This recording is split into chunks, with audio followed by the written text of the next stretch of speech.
हम जिस माशरे का हिस्सा बन गए हैं, यहाँ इंसानी जान की कोई कदर कीमत नहीं रही है।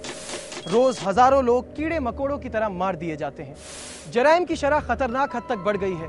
कोई इसकी वजह गुर्बत और बेरोजगारी को ठहराता है, तो कोई इसकी वजह माशरे में अदम तवाज़ुन और बरवक्त इंसाफ की नाफरहमी को मानता है। नाम ईश्वर नाग, शौहर का नाम जाहिद गुल, उम्र 35 साल, इलाका न्यू कराची। नाम मोहम्मद अतीक, वालिद का नाम मोहम्मद बशीर, उम्र 26 साल, इलाका लियाकताबाद। आज जो केस हम आपके सामने ला रहे हैं वो वैसे तो एक डकैती की वारदात थी, लेकिन बाद में कत्ल का वक़ुआ बन गई। इसमें मुद्दई अपने आप को मजलूम और मुल्जिम अपने आप को बेकसूर बताते हैं, लेकिन सज़ा पाई उन मासूम बच्चों ने जिनसे बचपन में ही उनकी माँ छिन गई।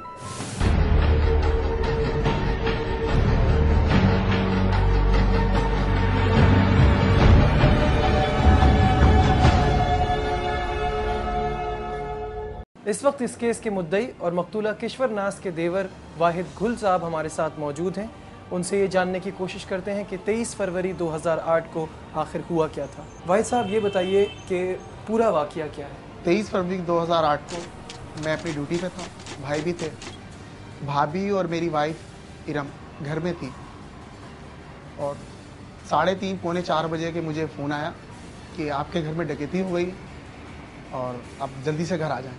जैसे तैसे मैं 5 बजे के करीब घर पहुंचा हूँ तो देखता हूँ घर में कि भाभी की सहन में मैयत पड़ी हुई है, कपड़ा डला हुआ उनके ऊपर, उनके गले पे गहरे जर्द निशान, जिनको देख के मेरे पाँव से ज़मीन निकल गई। मैं अपनी बेगम पे नाराज़ हो गया कि मुझे तो डकैती बोला गया। 3:15 साढ़े 3 के करीब जो है मेरी वाइफ ने बताया कि उनके कमरे में 2 लड़के आते हैं जो एकदम से उनके ऊपर हैवी होते हैं, बुद्धि से उन्हें पकड़ते हैं, चेहरा जो है दीवार की तरफ कर दिया, और छोटी बच्ची जो है, जो 18 दिन की बच्ची, उसके ऊपर टीटी रख दी कि जल्दी से बताओ कहाँ है जो सामान, वरना मैं इसे उड़ा दूंगा। तो मेरी वाइफ ने बोला भाई घर में कोई सामान नहीं है, जो है सामने ले लो, सब में सामने है सब। तो उन्होंने उनके हाथ आगे बांध दी और पूरे चेहरे पे जो उनकी चादर थी वही लपेट दी। तो मेरी वाइफ ने कोहनी हल्की सी ऊंची करके गर्दन के नीचे से उन्होंने देखा, उनकी लोकेशन जो थी वो उसकी बिल्कुल साइड पे थी। और मेरी वाइफ ने उस दौरान 3 लड़कों को देख लिया। चंद मिनटों के बाद जो है ना खामोशी हो गई, फिर दोबारा देखा कमरे में कोई नहीं है।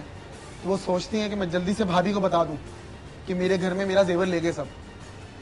तो वो इस बौखलाहट में उन्होंने अपनी पट्टियां भी नहीं खोली और वो मसायरी से गिरी हैं और रेंगते हुए घसीटते हुए भाभी के रूम में जैसे दरवाजा खोल के देखती हैं तो वो आज भी मुझे बताती है, मैं भाई कभी भूल नहीं सकती ऐसी झूलती हुई उनकी लाश को देख के। उनकी आवाज अंदर की अंदर है,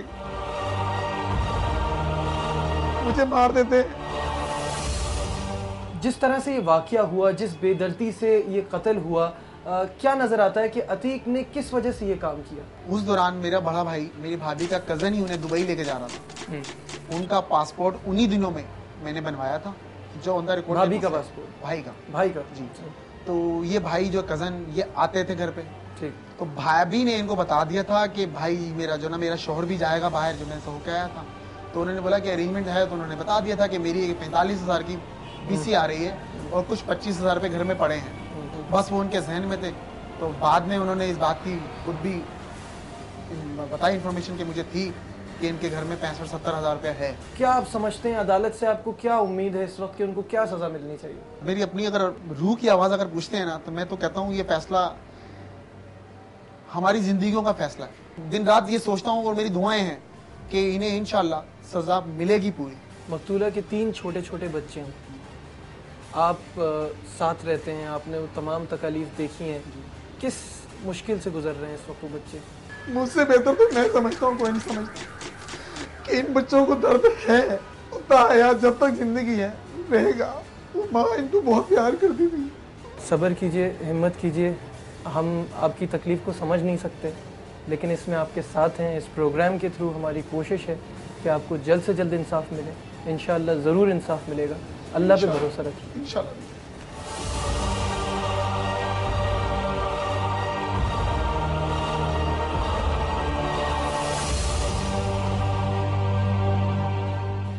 मकतूला किश्वर नाज की देवरानी और इस वाक़ये की चश्मदीद गवाह इरम इस वक्त हमारे साथ मौजूद हैं।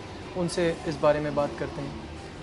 इरम, इस वाक़ये से आपको बहुत ज़्यादा तकलीफ़ पहुंची, इसका हमें अंदाज़ा है, और फिर जब पुलिस के पास भी आप लोग गए तो आप पे बहुत ज़्यादा इल्ज़ाम लगाए जा रहे थे और कहा जा रहा था कि आप वहाँ मौजूद थी। तो ये पूरा वाक़या क्या था? आपने क्या देखा? आपको कैसे पता चला? इस बारे में हमें बताइए। वो मंज़र याद आता है ना, बहुत रोना आता है। बहुत रोई थी मैं उनको देखा, पंखे से लटका हुआ देखा। मैं ये क्या हो गया? मैं चीखती हुई चिल्लाती हुई गेट की तरफ गई, कोने से दरवाज़ा खोला, सामने वाली बता सामने वाली ने उनको उठाया।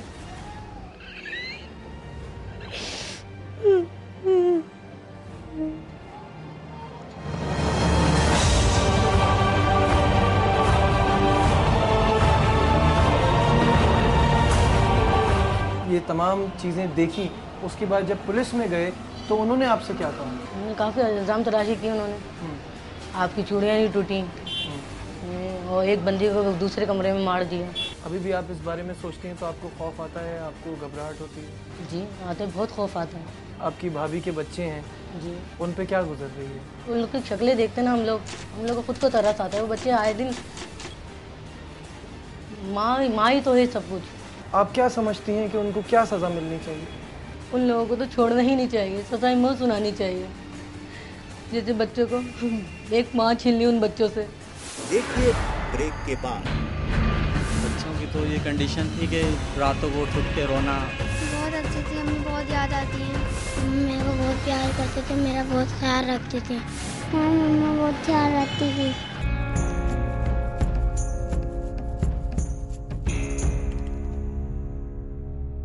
मकतूला किश्वर नाज अपने साथ कई सच्चाइयाँ और हकीकत लिए इस दुनिया से चली गईं। आइए मिलते हैं उनके लवाकिन और मासूम बच्चों से और जानने की कोशिश करते हैं उनकी ज़बानी, उनकी तफसीलात।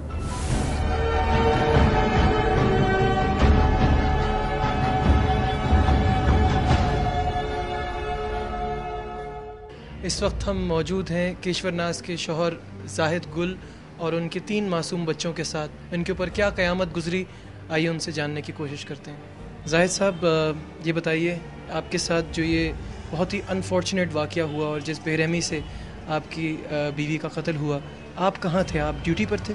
जी, मैं कंपनी में था, जॉब पे। तो मुझे वाहिद गुल ने मोबाइल से फ़ोन किया। जब मैं घर पहुंचा तो मेरे सामने देख के तो मेरे पैरों के नीचे से ज़मीन निकल गई। आप उस वक्त दुबई जाने की तैयारियां कर रहे थे और इसी वजह से आपके घर में कुछ पैसे भी थे जिसका आपकी बीवी के कज़न को इल्म था? जी बिल्कुल इल्म था उसको। तो बस इसीलिए उसने पैसों की लालच में आके जो है ये काम किया है। पहले तो यकीन ही नहीं हो रहा था कि ये सब कुछ हो गया। उसके बाद जब अपनी आंखों से देखा है माजरा, तो बच्चों को देख रहा हूँ तो कुछ समझ ही नहीं आ रही थी क्या करूँ। जैसे तैसे जिसने ये काम किया वो पकड़ा गया। उसके बाद केस चला। बच्चे उस वक्त किस हाल में थे और आपने किस तरह से इस पूरी सिचुएशन को कंट्रोल किया? बच्चों की तो ये कंडीशन थी कि ख़ास तौर पे ये छोटा तो समझ लें कि 5 मिनट के लिए भी माँ की जुदाई बर्दाश्त नहीं कर सकता था। रातों को उठ के रोना, माँ को याद करना, इन बच्चों के आंसू देख देख के मुझे कुछ भी नहीं समझ आ रहा था क्या करूं। इतना सब कुछ हो गया, अभी भी वो पीछे पड़े हुए हैं, धमकियाँ दे रहे हैं, फ़ोन पे फ़ोन कर रहे हैं। इतने छोटे बच्चे को संभालना और ये सब सारी चीज़ों को फेस करना और फिर अदालतों के चक्कर लगाना, ये सब आपने कैसे किया? कहते हैं ना कि सच्चाई कितना भी इंसान छुपा ले जुर्म को, वो छुप नहीं सकता। कोशिशें करी, भाग दौड़ करी, जब जाके अल्लाह ने सिला दिया। क्या आपको कभी ऐसा एहसास हुआ है या ऐसा कभी आपने फ़ील किया है कि इसमें कोई ख़ानदानी दुश्मनी भी हो सकती है जिसकी वजह से ऐसा बदला लिया गया हो? नहीं, ऐसा तो कोई वो नहीं था। बस चंद पैसों की लालच में आके जो है ना उसने ये काम किया। आपको याद आती हैं? जी याद बहुत आती है, उस जैसी तो शायद कोई भी नहीं है। बच्चे अभी भी याद करते हैं, रोते हैं।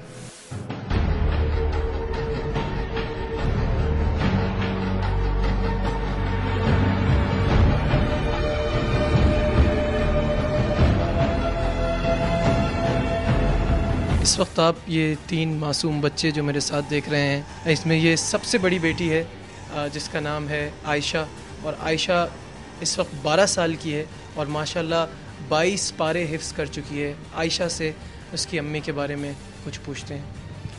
आयशा बेटा, अम्मी कैसी थी? अम्मी बहुत अच्छी थी, बहुत अच्छी थी। अम्मी बहुत याद आती हैं।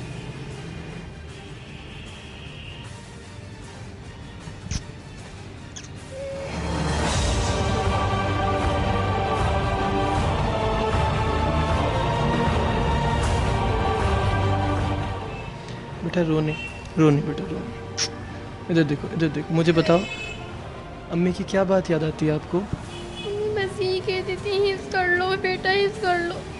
और मैं इन अम्मी की ख्वाहिश वो पूरी हिफ्ज़ करूँगी। अम्मी की सबसे अच्छी बात क्या थी? अम्मी की सबसे अच्छी बात ये थी कि अम्मी मुझे बहुत प्यार करती थी, बहुत ज़्यादा मुझे चाहती थी। अम्मी हम सबको ही चाहती थी। बस अम्मी की मुझे ख्वाहिश पूरी करनी है, चाहे कुछ भी हो जाए। इंशाल्लाह ज़रूर। और आयशा के साथ यहाँ इनके भाई भी मौजूद हैं। बेटा तुम्हारा नाम क्या है? हसीब। हसीब, तुम अम्मी के इंतकाल के बाद कितने साल के थे? 7 का। 7 साल के। अम्मी तुमसे बहुत प्यार करती होंगी? अम्मी मेरे को बहुत प्यार करते थे, मेरा बहुत ख्याल रखते थे। मैं कहती थी तुम तीनों हिफ्ज़ करोगे। अम्मी याद आती है? जी बहुत याद आती है। कौन सी बात याद आती है अम्मी की? मम्मा मुझको बहुत प्यार करती थी, मेरा बहुत ख्याल रखती थी, हर ख्वाहिश पूरी करती थी मैं। और यहाँ इनके सबसे छोटे बेटे, इधर आओ बेटा, आपका नाम क्या है? एहसन। एहसन। जी। एहसन, तुम तो बहुत छोटे थे, तुम्हें अम्मी याद है? अम्मी याद है? कैसी थी अम्मी? अच्छी थी। अच्छी थी? हाँ मम्मा बहुत ख्याल रखती थी। मुझे तो इस वक्त ये भी समझ नहीं आ रहा कि मैं इस बच्चे से सवाल क्या पूछूं। जिस वक्त इसकी माँ के साथ ये हादसा हुआ उस वक्त इस बच्चे की उम्र सिर्फ 1.5 साल थी।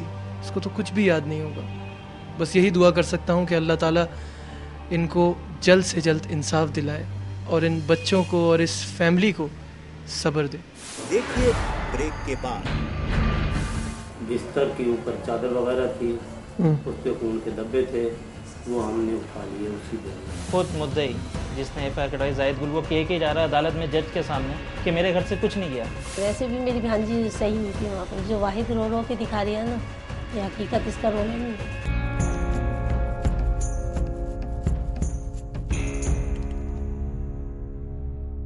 अब मिलते हैं अहमद बख्श लांगा साहब से, जो इस केस के इन्वेस्टिगेशन ऑफिसर हैं, और जानते हैं उनकी तहकीकात क्या कहती हैं।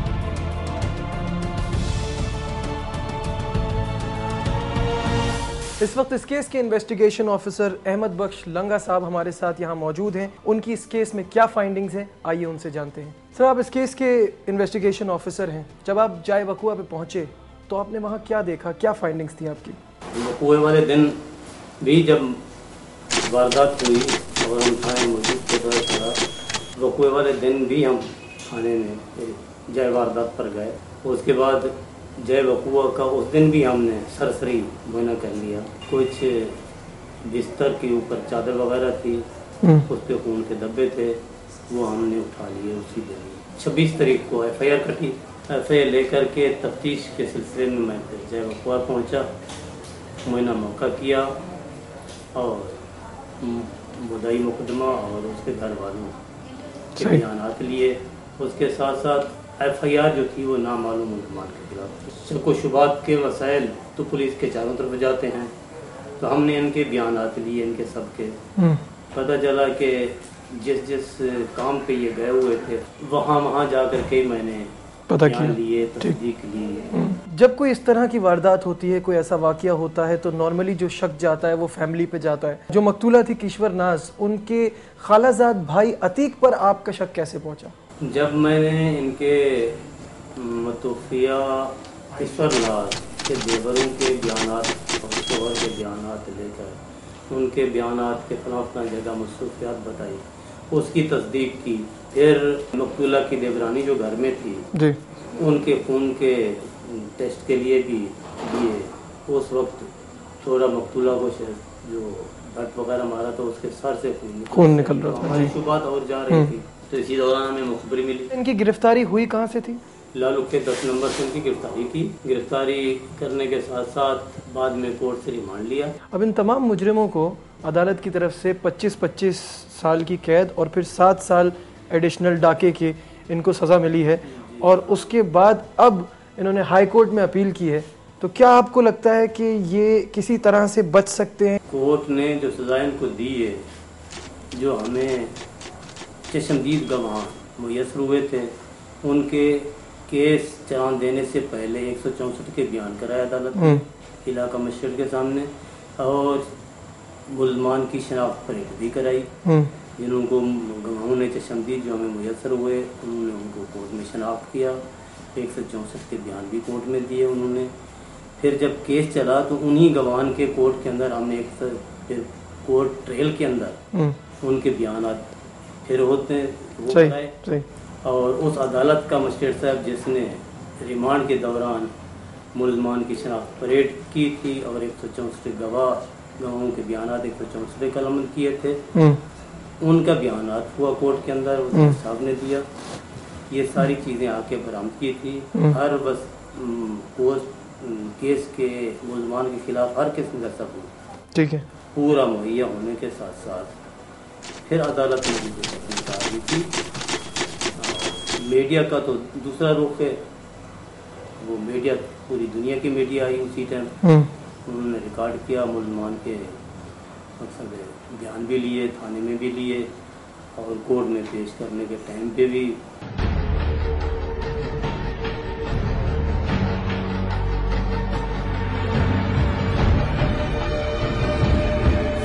नसीर अहमद, आपके ख्याल में केस की असल हकीकत क्या है?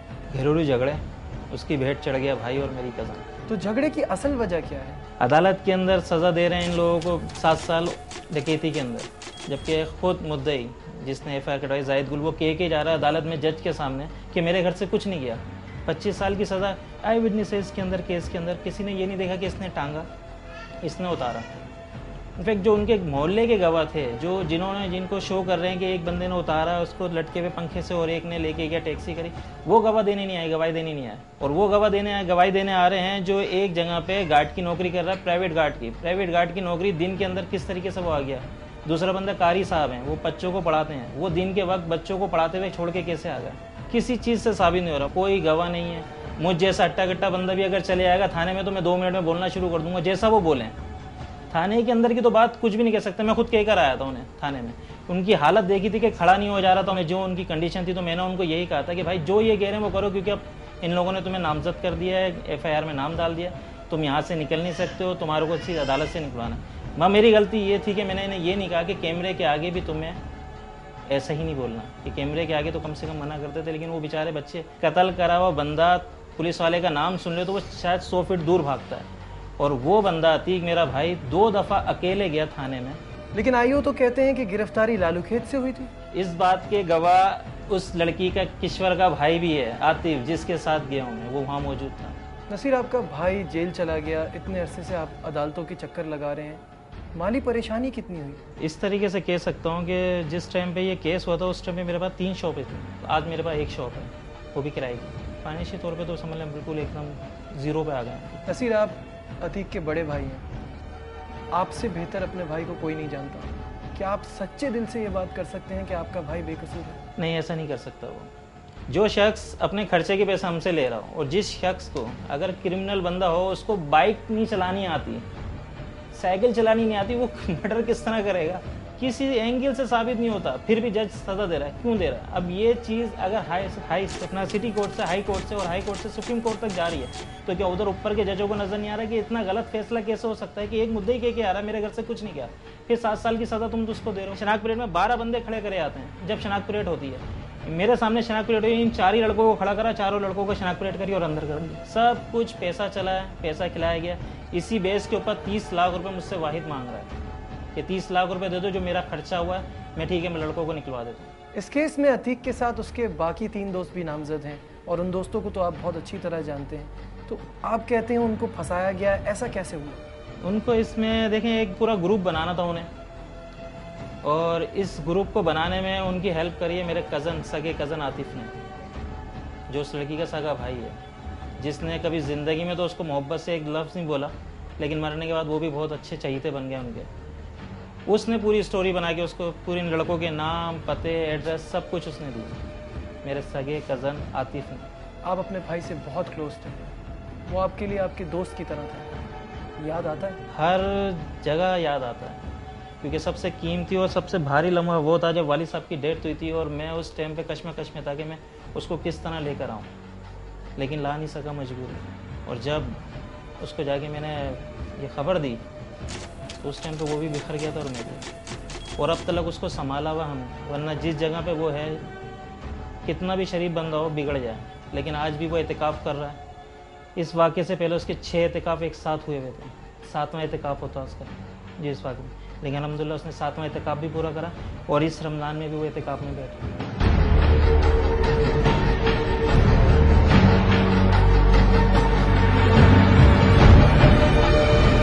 तुला की सगी खाला के साथ मौजूद हैं, उनसे इस केस के बारे में जानते हैं। आपको लगता है कि आपके बेटे को फंसाया गया है, इसकी क्या वजह है, आप क्यों ऐसा सोचते हैं? इसलिए कि वैसे भी मेरी भांजी सही नहीं थी वहाँ पर, जो वाहिद रो रो के दिखा रही है ना, ये हकीकत इसका रोना नहीं है, सभी झूठा है इसका। जैसे कि आप कह रही हैं कि उनके ताल्लुकात अच्छे नहीं थे, वो अपने ससुराल में खुश नहीं थी, लेकिन आपके बेटे को क्यों फंसाया? बेटे को इसलिए कि वो मेरा बेटा जाता था, क्योंकि हमारे ये कि मेरी एक बेटी हैदराबाद में, हमारा यह था कि वो मेरी बेटी को देखभाल करते थे, उनके बच्चे, हम उसकी बेटी को जैसे त्यौहार ये कुछ भी है मैं उसको भी देती समझती थी, वो इसको बुलाती भी थी, वो खुद बुलाती थी कि अतीक आना तुम घर पर आओ।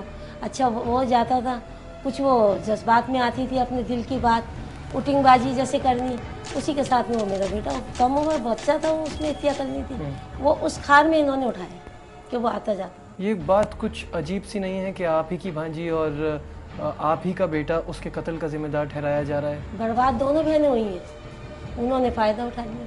हर माँ अपने बच्चे को सबसे अच्छा बच्चा समझती है दुनिया का, लेकिन क्या आप समझती हैं कि अतीक वाकई एक अच्छा लड़का था? समझदार इतना था कि हद से ज़्यादा, फिर देखो बंगलों में काम किया, हर जगह उसने काम किया, मोबाइल फ़ोन सब कुछ, इतना पैसा दौलत सब कुछ थी, डालनी होती डकैती तो वहाँ डालता। कोई भी नहीं है वहाँ का, जिसने उतारा वो तक नहीं कोर्ट में आया, और इसके दुश्मन भी बने हुए हैं ये लोग, इसको हर तरह से इसको नुकसान पहुँचाने के उसमें वाहिद वाला। आपके कितने बच्चे हैं? मैं 10 बच्चे हैं। और अतीक का क्या नंबर है? अतीक 4थे नंबर पे था। कितना याद आता है अतीक आपको?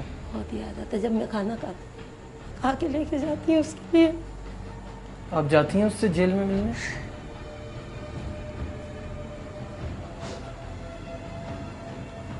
हौसला करें, हमें बताएं, आप उससे मिलने जाती हैं? जाती हूँ, कल भी गई थी मिलने। कैसी वहाँ हालत पर है? भी उनको सुकून नहीं है बच्चों को, वहाँ पर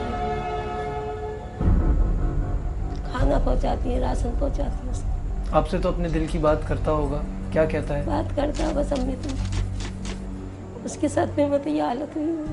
देखिए ब्रेक के बाद। उसने अपने कज़न अतीक से कहा कि अतीक ये तुम इनके साथ कर रहे हो। अतीक ने अपने दोस्तों के साथ मिलकर किश्वर नाज के गले में दुपट्टा डाल के और उसका मर्डर कर दिया। इस तरीके से ट्रायल कोर्ट ने इसमें किया है सज़ा, तो हमें पूरी उम्मीद है कि हाई कोर्ट भी इंशाअल्लाह ताला उस सज़ा को बरकरार रखेगी।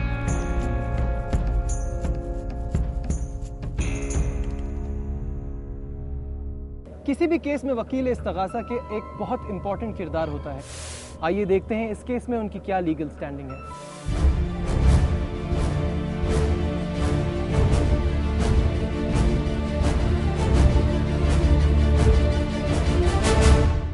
तेईस 2/2008 को ये इंसिडेंट हुआ था, तकरीबन 2:30 से 2:45-3 के दरमियान में, और इसमें वो जो मकतूला थी किश्वर नाज को, उसके कज़न ने अतीक ने अपने 3 दोस्तों के साथ मिलकर डकैती के दौरान मर्डर कर दिया था। 40 FIR लॉन्च हुई, FIR नंबर था 40/2008 बिलाल कॉलोनी। इंसिडेंट कुछ इस टाइप का था कि इसमें जो अतीक था वो अपनी कज़न के यहाँ अक्सर उसका आना जाना था, और उनकी ज्वेलरी देख के ख़ास तौर पे जो इंसिडेंट हुआ था या जिसका रीज़न आप कहेंगे तो वो ज्वेलरी देखते हुए थी जिसमें से कुछ आर्टिफिशियल थी, कुछ ओरिजिनल ज्वेलरी थी। और इंसिडेंट वाले दिन अतीक ने अपने दोस्तों को 3 को बाहर छोड़ा, खुद अंदर घर में दाखिल हुआ और उसकी कुछ देर के बाद उसने जो उसके 3 दोस्त उसके साथ आए थे इनको उसने अंदर घर के अंदर बुलाया। और जब उसके दोस्त अंदर आए तो उस किश्वर नाज को ये पता नहीं था कि उसका कज़न ये सब कुछ करा रहा है। अतीक को और उनको गन पॉइंट पे लेके उन्होंने किश्वर नाज को और ये डकैती करने की कोशिश की। इस दौरान फिर उन्होंने किश्वर नाज के आगे की तरफ हाथ बांधे और उसकी आंखों पे पट्टी भी बांधी। और क्योंकि अतीक को पता था कि ज्वेलरी वो कहाँ रखती थी और वो अपना दूसरा कैश वगैरह कहाँ रखती थी, तो इसलिए उसने मजबूरन उनके साथियों ने ये किया। और उसकी जब आंखें बांधी तो आंखें बांधने के बाद अतीक भी उनके साथ मिलकर डकैती में इन्वॉल्व हो गए जैसे कि उनका प्लान था। मगर ड्यूरिंग द इंसिडेंट क्योंकि हाथ फ्रंट साइड पे बांधे थे तो उसने आंख से पट्टी इस तरह आगे जब देखा तो उसने अपने कज़न अतीक से कहा कि अतीक ये तुम इनके साथ कर रहे हो। तो क्योंकि जब उसने किश्वर नाज को पता चल गया कि मेरा कज़न इनके साथ मिलकर ये डकैती कर रहा है तो अतीक ने अपने दोस्तों के साथ मिलकर किश्वर नाज के गले में दुपट्टा डाल के और उसका मर्डर कर दिया। मर्डर करने के बाद उसकी लाश जो है उन्होंने वो पंखे के साथ लटका दी। केस का जो जिसने अतीक को भी देखा, बकाया 4 मुल्जिमान को भी देखा, एक तो इरम नाज थी, अतीक उसके सामने नहीं आया। मगर गली से एक मौलाना साहब गुजर रहे थे, खान मोहम्मद साहब। जब खान मोहम्मद साहब वहाँ से गुजर रहे थे तो अतीक उनसे पहले अंदर उसके घर में दाखिल हो गया। जब खान मोहम्मद थोड़ा सा आगे गए तो थोड़ी देर के बाद वो तीनों गेट खुला। गेट खुलने पे जब उन्होंने मुड़ के देखा खान मोहम्मद साहब ने तो वो तीनों भी अंदर चले गए। वो इस केस के आई विटनेस हैं और उन्होंने देखा, उनका 164 का बयान हुआ और उनसे शनाख्त परेड हुई। इरम नाज जो है उसका भी शनाख्त परेड हुआ, उन्होंने भी कोर्ट में बकाया 3 को आइडेंटिफाई किया। फिर इस केस की जो फर्दर ये प्रोसीडिंग्स हुई उसमें इलियास खान साहब वकील साहब थे, उन्होंने इसको क्रॉस किए चलाया और इसमें 23 जनवरी 2010 को इस केस में सज़ा हुई चारों मुल्जिमान को, अतीक को भी और उनके दोस्तों को भी। इनको जो डेथ सेंटेंस 302 में जो 397 था उसमें जो कत्ल उन्होंने किया था उस पर उनको लाइफ इम्प्रिजमेंट हुई है और जो डकैती की है उसमें उनको जो है 7 साल सज़ा हुई है और जुर्माना भी। और इस वक्त जो है केस हाई कोर्ट में अपील चल रही है इसकी और अभी अपील प्रोसीडिंग्स चल रही है इसमें। जिस तरीके से जिस स्टेज तक हमने 164 के हमारे बयान थे, आई विटनेसेस थे, जिस तरीके से ट्रायल कोर्ट ने इसमें किया है सज़ा, तो हमें पूरी उम्मीद है कि हाई कोर्ट भी इंशाअल्लाह ताला उस सज़ा को बरकरार रखेगा। बनाम सरकार की टीम ने वकील सफाई जनाब इरफान जाफर से मुतादिद बार राब्ते की कोशिश की, लेकिन वो नामालूम वजूहात की बिना पर हमसे बात करने से गुरेजा रहे। क्या केस में वकला की अदम दिलचस्पी ही तो नहीं जो मुकदमात का रुख बदल देती है? इस सवाल का जवाब वकील सफाई शायद देने से कासिर नजर आए। देखिए ब्रेक के बाद। हमारे यहाँ बदनसीबी है कि अदालती उमूर पर और अदालती मामलात के लिए हुक्मरान जो हैं वो ज़्यादा कभी जोर नहीं देते हैं कि उसकी बेहतरी की जानिब जो है वो कोशिशें की जाएँ। हमारे यहाँ जो प्रोसिक्यूशन है, इन्वेस्टिगेशन ऑफिसर है, वो मेहनत नहीं करता है।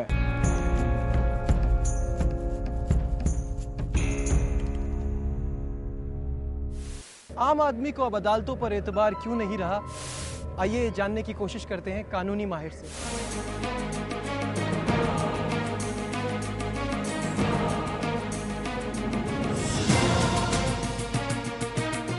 देखिए, लोगों का अदालतों से एतमाद तो नहीं उठ रहा, मगर लोग जो हैं वो परेशान ज़रूर होते हैं। और उस परेशानी की वजह जो है वो ये है कि जब केसेस जो हैं वो लंबे हो जाते हैं, टाइम काफ़ी लगता है, तो उसमें यकीनन जो है उनको परेशानी और तकलीफ़ तो होती है अगर मुकदमा तबालत इख्तियार करता है।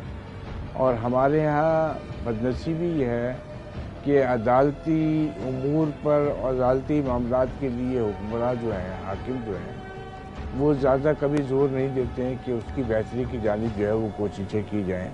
जब आप जजेस की तादाद होंगी और तमाम जो रिक्वायर्ड चीज़ें हैं वो आप फराहम करेंगे, स्टाफ फराहम करेंगे, स्टेशनरी फराहम करेंगे, तो मैं समझता हूँ कि केसेस भी ज़्यादा चलेंगे, ज़्यादा जजेस होंगे, ज़्यादा फैसले होंगे, जल्दी जल्दी फैसले होंगे और लोग जो है, मैं ये नहीं कहता हूँ कि बिल्कुल लोग ताल्लुक़ हो गए। हमारे यहाँ जो प्रोसिक्यूशन है, इन्वेस्टिगेशन ऑफिसर है, वो मेहनत नहीं करता है और लकीर का फ़कीर बनकर कि वो स्टॉक विटनेसेस लेगा, तो इस तरीके से जो केस है उसमें डाउट क्रिएट्स होते जाते हैं। जो हमारे यहाँ कवानीन है उसमें जितने भी डाउट्स क्रिएट होते जाएंगे, कंट्राडिक्शंस आती जाएंगी, माइनर से माइनर डाउट जो है उसका फ़ायदा जो है वो मुल्ज़िम को दिया जाता है, इसलिए वो मुल्ज़िमान जो हैं वो बरी हो जाते हैं। जिस आईओ ने चालान दाखिल किया उसकी जिम्मेदारी है कि वो हर डेट पर गवाहों को अदालत में पेश करे।